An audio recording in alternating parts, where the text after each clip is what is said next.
Some fathers pass down watches, some pass down stories, but this father, he passed down something far more powerful, something he knew his daughters would need long after he was gone. He watched the world carefully. He saw how easily a woman's life could be shaken by a lost job, a broken relationship, an unexpected crisis, not because she lacked strength, but because she lacked options. And the thought haunted him. What would happen to his daughters if life demanded more from them than anyone had ever taught them? That fear, quiet, constant, and heavy, became his mission. He wasn't trying to raise successful daughters. He was trying to raise daughters who could never be cornered. Daughters who would never have to stay somewhere unsafe, unkind, or unworthy because leaving was too expensive. This is not a story about money. It's a story about protection, about choice, about a father who understood that the world rewards independence and punishes the lack of it. And so he taught his daughters the one thing he wished someone had taught him. If you control your money, you control your life. If someone else controls your money, they control your life. Everything he shared after that started from this simple promise: my daughters will not be powerless. Not on my watch, the foundation of his fear. Every father fears different things, but he feared one scenario above all others. His daughters, older, exhausted, overwhelmed, whispering the words, "I don't know how to get out on it because I can't afford to." He'd seen it happen too many times. A friend, a cousin, a neighbor. Women with brilliant minds but no financial ground beneath them, stuck because leaving was too expensive, rebuilding was too intimidating, and starting over seemed impossible. He vowed his daughters wouldn't live that reality. Lesson 1: awareness is power. Before they learned about investing, before budgeting, before savings accounts, he taught them awareness. He sat them down at the kitchen table with a notebook and said, "Let's figure out what your life costs." At first they laughed, then they were shocked. Small things added up: coffee runs, impulse buys, late-night food deliveries, forgotten subscriptions, and the quiet leak of money that disappears without memory. He made them calculate an entire month. Not to shame them, but to wake them up. You can't fix what you can't see, and you can't build independence on blurry numbers. He told them, money doesn't disappear, it walks away when you're not looking. Suddenly they started looking. Lesson 2: the partnership problem. One evening while washing dishes, he shared something heavier. "I've watched too many women build lives on top of someone else's promises. Not out of dependency, but trust. Trust that marriages last. Trust that partners stay. Trust that nothing changes, but life does change. Jobs are lost, people drift, relationships fracture, health declines, unexpected tragedy hits, and the person you trusted becomes someone you must negotiate with." He didn't want his daughters to fear love.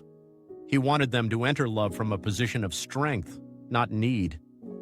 He would tell them, choose a partner because you want them, not because you need them to survive. Independence is not a rejection of partnership. It's the foundation of a healthy one, a story he never forgot. There was a woman he knew when he was younger, a kind, warm woman who put everything into her family. She stayed home to raise children, she supported her husband's career, she never complained. She trusted the system of marriage that was handed to her, and then, one day, it ended. She found herself in her 50s with no savings, no recent work experience, and no financial identity outside of the marriage she no longer had. He remembered the pain in her voice when she said she felt too old to start again, too young to give up. He didn't want that story echoing through his daughter's futures, so he turned it into a lesson. Your life should never collapse because someone else's choices change. Lesson 3: earning young builds steel. When his daughters were old enough, he pushed them to work. Not because they needed the money, but because they needed the experience. Saturday jobs, holiday shifts, retail, hospitality. The kind of work that teaches you who you are when someone is rude, when you're tired, when the pay is small, when the hours drag. These jobs weren't glamorous, but they were transformational. They learned to manage time, they learned to communicate, they learned to deal with criticism, and most importantly, they learned the weight of a pound earned through their own effort. He told them, if you can handle a busy shift with a smile, the world outside can't scare you. Confidence isn't taught, it's earned, one shift at a time. Lesson 4, the rule that changes everything. Once they had income, he taught them the rule he wished he'd learned sooner. Save 20%, spend 70%, invest 10%. No matter how small the paycheck, obey the percentages. They protested. It's not enough to save. I don't understand investing. I need to enjoy my money. But he insisted. Future you will thank today you, or resent them. It took time, but they grew into the discipline. Month after month, the numbers grew. Slowly at first, then suddenly. He taught them the truth most people never understand until it's too late. Wealth isn't built from big moments, it's built from small habits. Consistency beats brilliance, every time. Lesson 5. Turning investing into a story. He knew investing sounded intimidating, so he reframed it. He said, imagine planting a tree that grows money. It won't sprout this year, not next year, but in 10 years, in 20 years, you'll have shade you didn't have to buy. They understood immediately. Money is forgotten. Trees you notice. He taught them compound interest like it was magic. Because it is magic, the one force that rewards patience more than intelligence. They started small, tiny amounts, barely noticeable, but the habit became part of them. He told them, you don't plant a tree when you need shade. You plant it long before. Lesson 6. Red flags are expensive. Financial independence wasn't just about their bank accounts, it was about their relationships. He taught them to spot financial red flags early, long before those flags grow into disasters. If someone jokes that you're too independent, don't laugh. If someone avoids talking about money, that's a conversation in itself. If someone expects you to pay for their choices, walk away. If someone says, I'll handle everything, be careful. They don't want a partner, they want control. He wanted his daughters to protect their hearts without sacrificing their bank accounts. He wanted them to feel empowered to leave situations that drain them, not trapped by them. Love should never cost your freedom. Lesson 7. The father's own regrets. Every father reaches a point where mistakes turn into wisdom. He admitted to his daughters that he grew up in a home where money wasn't talked about. Not out of neglect, but shame. Shame about not having enough. Shame about not knowing enough. Shame about struggling silently. He said, I learned these lessons too late. You don't have to. He wanted them to skip the pain he endured, to bypass the financial panic he once lived in, to build stability earlier than he ever did. He wanted his daughters to inherit his wisdom, not his wounds.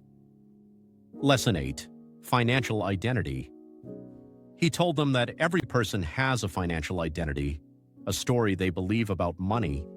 Some feel unworthy of it, some fear it, some waste it, some worship it, some pretend it doesn't matter. But every financial story bleeds into relationships, careers, and self-worth. He asked them, what story do you want money to tell about you? He encouraged confidence, not arrogance, security, not fear, abundance, not scarcity, curiosity, not avoidance. He taught them that money is a tool, powerful when understood, dangerous when ignored. Lesson 9. Preparing for the life ahead. Yet he understood his daughter's future wouldn't look like his past. They would live longer. They would change careers multiple times. They would face rising costs, unexpected responsibilities, and shifting economies. They might care for aging parents. They might raise children on their own. They might navigate a world where stability can evaporate overnight. He wanted them ready for all of it, not scared, not overwhelmed, but steady. Yet he wanted them to be the kind of women who can say, no matter what life throws at them, "I've got this." Lesson 10. Money and worth are not the same. He saved the most important lesson for last. He told them, money can give you choices. Money can give you safety. Money can give you freedom. But money will never tell you who you are.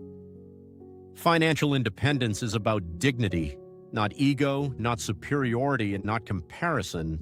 It's the quiet confidence of knowing you can stand on your own, even if you never need to. It's the ability to walk away from chaos, walk into opportunity, and walk through the world with a spine made of steel. He didn't want them rich. He wanted them free, the legacy of a father. In the end, his lessons weren't about budgets or spreadsheets. They were about power, earned power, the power to stay, the power to leave, the power to rebuild, the power to never be trapped by circumstance. He wanted his daughters to become women whose futures were shaped by choice, not dependency. Women who could love without fear, women who could live without apology, women who could navigate life without waiting for permission. That is what financial independence gives you. Not money, not status, but a life that cannot be taken from you. In the end, everything he taught them came down to one truth. Independence isn't loud. It doesn't boast. It doesn't shine for show. It's quiet. It's steady. It's the strength that no one sees until life tests you. He didn't teach his daughters to chase money. He taught them to build a life no one could take from them. A life with doors they could open and doors they could walk out of. A life where they never had to beg for respect, safety, or stability. His gift wasn't financial knowledge. His gift was freedom. And that freedom, once learned, becomes generational. It becomes the kind of inheritance no one can lose, waste, or gamble away. The kind that protects you long after the person who taught it is gone. His daughters may forget the numbers. They may forget the rules. They may forget the lectures at the kitchen table, but they will never forget this. They are women who can stand on their own, women who can choose their lives, women who will never be trapped by silence, fear, or dependence. And that was his promise from the start. Not to make their lives easy, but to make their lives theirs. If you're ready to build that same freedom, at any age, in any chapter, follow Timekeepers for more wisdom built to guide the strongest parts of you.